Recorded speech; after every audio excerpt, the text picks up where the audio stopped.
Hello, my name is Ariel Stevens, and welcome to French International News. Today we'll be talking about the Middle Eastern colonies in the Ottoman Empire. Guest speakers Madison McLaughlin will talk about the French Indochina, and Cassie will be talking about the Suez Canal.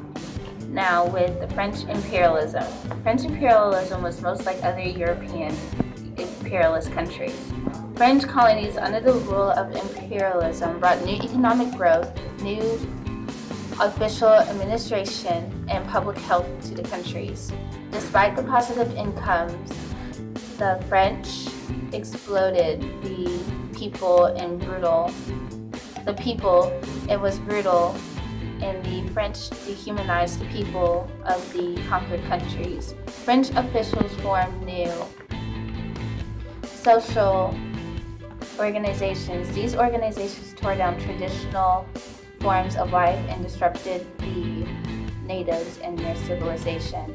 The Ottoman Empire was losing territory to the French. They lost Algeria in 1880 and Tanzania in 1881. Leaders of the empire desperately tried to stop the decline of the land. They tried to reform the military and improve the educational system to strengthen the people and tried to defend their land. Years earlier, in 1876, Ottoman officials developed a constitution, but was later thrown away by the Sultan Abdul Hamid II when he came to the throne. He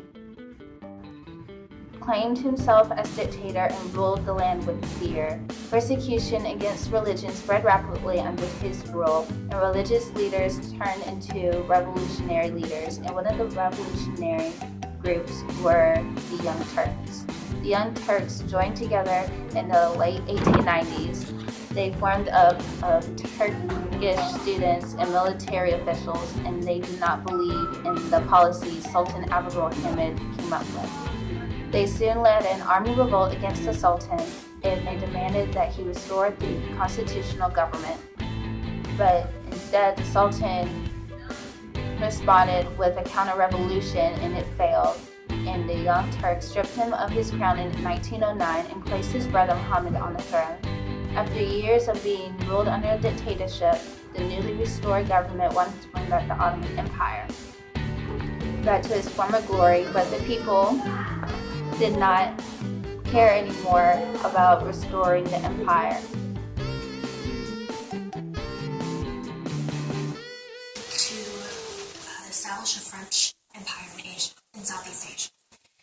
This desire was driven by their imperial rivalry with Britain. France's rivalry with Britain began when Britain started colonizing different lands. France wanted to show superiority over Britain, so they invaded Southeast Asia and began colonizing lands in that area. A man named Marie-Joseph Garnier took a leading role in the invasion and exploration and colonization of lands in that region. He became in charge of the administration of Toulon in 1865. He led France in invading Asia, starting in a town called Cochin China. Throughout the next 30 years, they moved north and gained territories in Annam and Tonkin and also Cambodia and Laos. In France's early years of colonizing Southeast Asia, the French were opposed to France taking action in Asia. France continued their pursuit of regions in Southeast Asia. They took Cochin China as a colony and gained protectorates over Cambodia, Annam, and Tonkin. Cochin China administration was under a chief officer and French bureaucracy. These four states were colonized into one large union called Indochina. Tonkin, Annam, and Cochin China later formed Vietnam, and Laos was added to Indochina in 1893. After establishing an overlord in Indochina, France created an Indo-Chinese Union to govern it.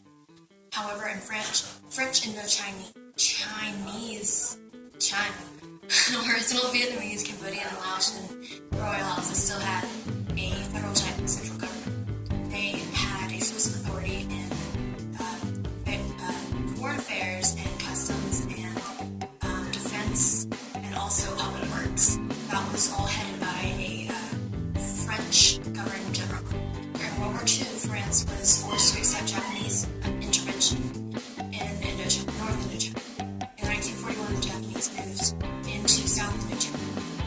South Indochina was seen as viewed as a threat towards the Philippines. Whenever they moved into South Indochina, all their assets that was in the United States were frozen. It also brought about diplomatic changes. Before the war ended, France announced plans to make Indochina a federal state within the French Union. The Federation was accepted in Laos and Cambodia.